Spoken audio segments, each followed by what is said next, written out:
vous aimeriez pratiquement fonder ou refonder en République démocratique du Congo le libéralisme économique, qui est pratiquement votre champ de bataille. Cheval de bataille. Oui, cheval de bataille. Alors déjà, qu'est-ce que vous reprochez à l'État d'antan? C'est le fait que l'État a été plus interventionniste dans le marché économique, ou pratiquement vous n'avez pas aimé la qualité de cette intervention de l'État? Nous ne dénonçons pas la défense de l'État, mais nous apportons un plus sur ce qui est fait, parce qu'il s'agit ici d'une procédure d'amélioration de l'arène politique. Parlant de l'idéologie qui est le libéralisme économique, je vais prendre juste une sphère qui parle de la liberté d'entreprendre, par exemple.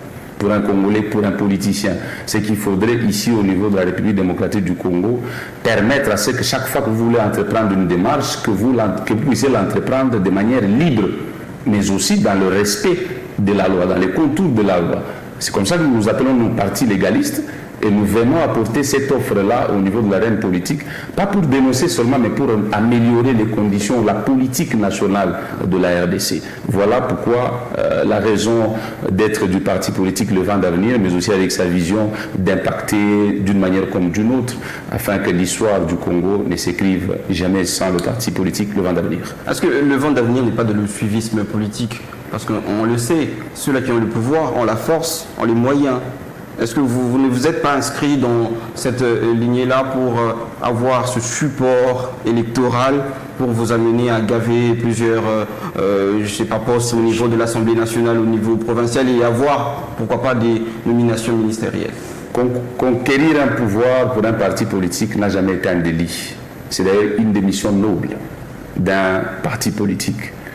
Mais parler du suivisme, je m'inscris en faux, parce que nous n'avons que notre idéal derrière lequel nous nous rangeons, puisque notre parti politique est comme une sémence que nous portons en terre avec espoir de récolter des fruits, et pour assumer avec tous les partisans qui nous accompagnent. Suivre quelqu'un, non. Mais l'idéal, oui. Vous dites que vous avez un idéal, mais vous suivez. Vous êtes un juriste autant que moi. On dit que le principal suit... En fait, l'accessoire suit le principal. L'accessoire, c'est déterminer l'accessoire, c'est quoi le principal? Laissez-moi finir cette question.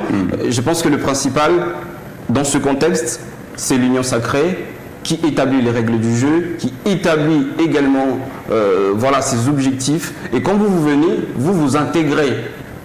C'est pratiquement un contrat où vous avez déjà tout trouvé, toutes les clauses sont là, et puis vous venez vous intégrer. Je ne sais pas si vous allez vous imposer par rapport à votre façon de réfléchir ou par rapport à votre idéologie politique. Nous allons nous expliquer dans ce sens.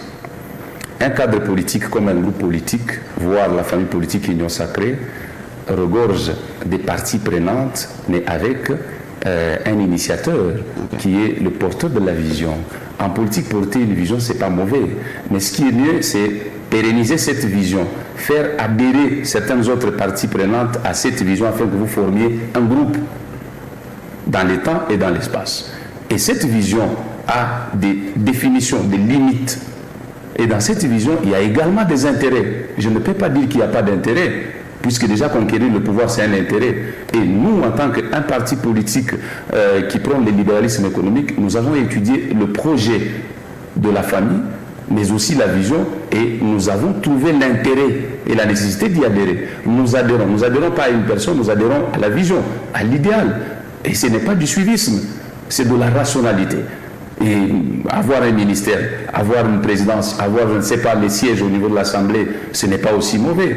Qui dit que conquérir un pouvoir serait infractionnel? Non, nous nous lançons dans cette vision puisque nous avons pris notre idéologie, nous l'avons relativisée avec la démarche de l'Union sacrée. Nous avons compris par conséquent que nous pouvons trouver gain de cause par rapport à notre démarche et nous nous lançons. Je vais davantage préciser ma question. Quelle est la capacité que vous avez, votre parti politique ou votre formation politique, à intégrer votre idéologie dans l'idéologie supérieure dans laquelle vous avez aussi fait allégeance? La capacité que nous avons pour faire adhérer et les autres partis ou notre idéologie dans notre famille politique, c'est d'abord la bonne volonté de nous exprimer sur nos démarches. Aujourd'hui, nous vous disons que nous avons accouché certaines résolutions qui peuvent ne pas plaire à la famille politique dans laquelle nous sommes. Mais aujourd'hui, en tout cas dans tous les 4 coins de la RDC, on en parle. Au moins, nous aurions fait le premier pas.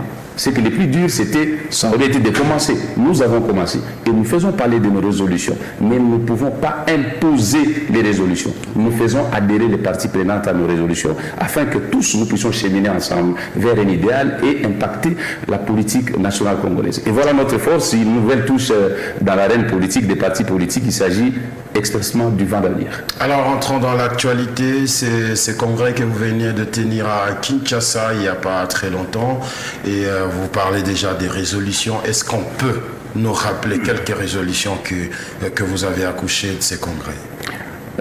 Évidemment, le parti politique Les Vents d'Avenir